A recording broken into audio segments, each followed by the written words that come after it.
Hello, my name is Gill Hawkins. I'm a minister at Bookham Baptist Church, and the reason that I did EPL was really that the ops manager in our church was doing an apprenticeship with LMI, and one of the modules that she did was EPL, and she just kept talking about the course and how enthusiastic she felt about it and the things that she was learning.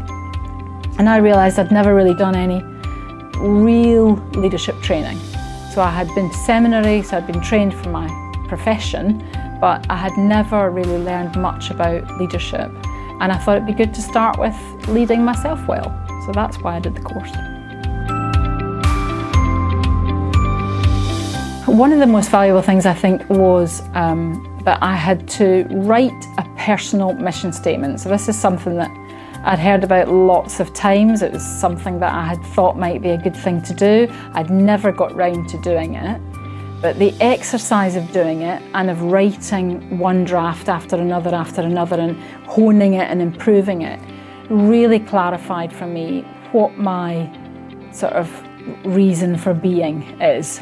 Why am I doing this work? And it helped me just to crystallise that. And I've got it down pretty much perfect now, and I'm going to get it up on my wall in my office, I think, but I haven't quite got that far. So this was a real character one that I did not expect to get from a course.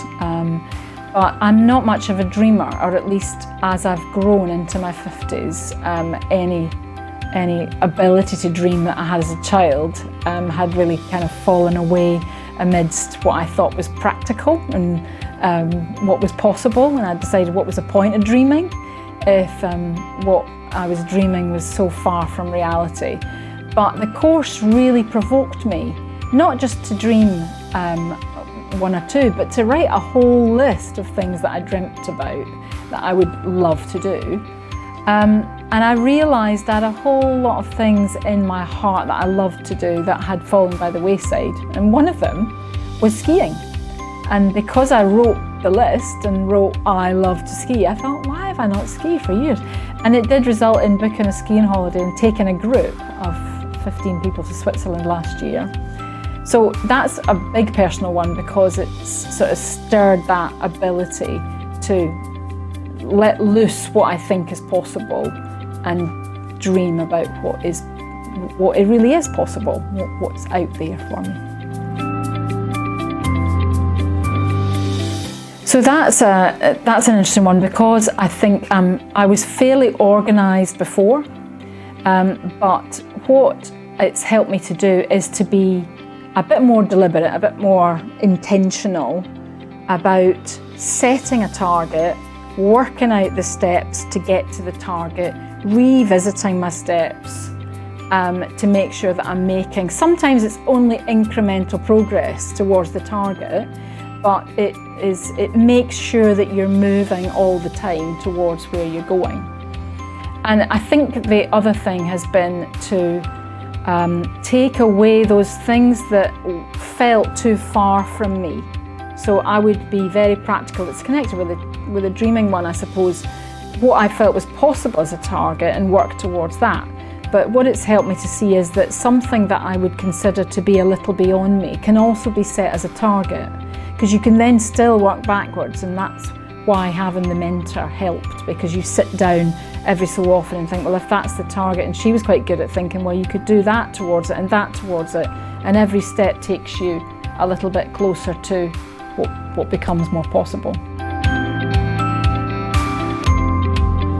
Well, what I did was I continued to put a slot in my diary that I just call EPL. Every week I've got a little slot, and I revisit my wheel of life, which was a really challenging exercise to look at every area of life and really be honest about the niggles that you try to ignore. Say, no, actually, that is something where I think I could address. There's something inadequate there and I would like to address it.